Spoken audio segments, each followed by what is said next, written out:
Ang hina at bumigay ang lahat sa ensayo, pero itong si Kuya Fino, parang wala lang. Napakatibay at talagang all out sa ensayo. Tignan nyo naman yung binti ni Fino, pang dunker to eh. 7 years old pa lang may mukha na. Samantalang yung tatay buong buhay hindi pa nakaka-topboard. Ang tindi mag-ensayo netong si Kuya Fino. Sobrang daming design, sobrang daming options. Ang tanong ko, naka-order ka na ba ng Toy Story Collection? Kung hindi pa, i-click mo na yung link. Dahil sa pagbili mo ng jersey na to ay makakatulong ka na malaki. Dahil lahat ng kikitain nito ay gagamitin namin for the missions. At tignan nyo naman guys, sobrang daming orders. At yan ang inaayos namin araw-araw. Kaya huwag kayo magpapahuli. I-click nyo na yung link and get your Toy Story Collection now. Anyway, bago po natin ituloy ito, ay meron po muna akong gustong i-share sa inyo. Sabi sa Proverbs 29 verse 6, ang taong masama ay mahuhuli sa sarili niyang kasalanan, ngunit ang matuwid ay aawit ng may kagalakan. Dalawang tao ang tinutukoy dito, isang masama at isang matuwid. May napansin ba agad kayo? Di ba pag sinabing masama, ang kabaliktaran nun is mabuti? Pero dito ang sinabi matuwid,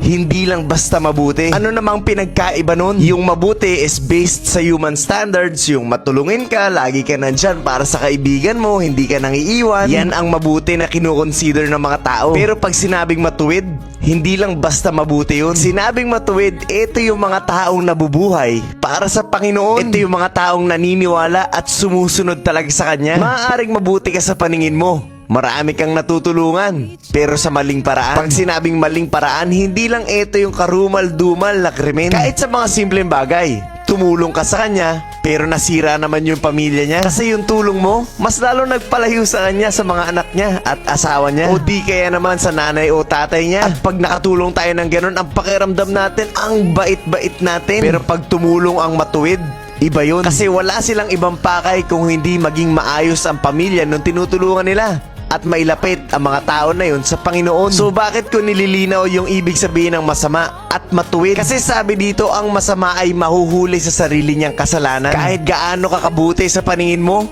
makasalanan ka. Ganon din ako. Ang Panginoong Hesus lang ang may kapangyarihan na magbago sa atin. At kung wala ka sa Panginoon, hindi ka nabubuhay para sa Kanya. Hindi ka matuwid. Ikaw yung tinutukoy dito na makasalanan, na mahuhuli sa sariling kasalanan. Hindi to para husgahan ka, pero para malaman mo na kailangan mo ang Panginoon. Sana wag mong baliwalain na tanggapin mo siya sa buhay mo, at sana po ay malinaw at naiintindihan niyo po talaga ang mensahe ng video na to. Guys, marami nang napak at marami pang inaayos. Huwag ka magpapahuli. Click mo na yung link para sa ating Toy Story Collection. Sumasabay na talaga si Fino sa pukpukang ensayo. Gabi-gabi nagsasapato siya. Tignan nyo naman sa laterals. Katapos ng drill, maglalakad lang pabalik na parang wala lang. Malaking impluensya talaga yung environment niya, kaya naging mahilig siya sa basketball. Dahil to be honest, hindi naman siya ganito kahilig noong mga nakaraang taon.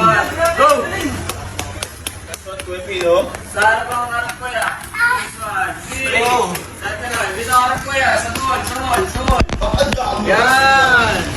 Kahit anong ensayo sinasabay, at mukhang seryoso na talaga siya ngayon. Naku, excited na ako dito. Parang nakakakita ako ng future dito kay Fino sa basketball. Pero alam nyo kung ano nakikita ko dito?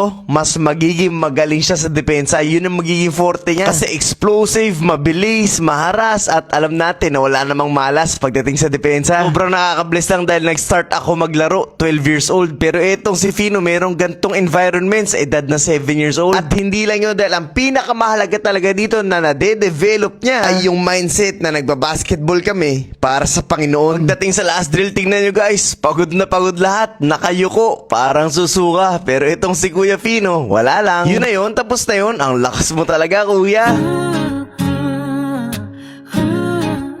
Jesus.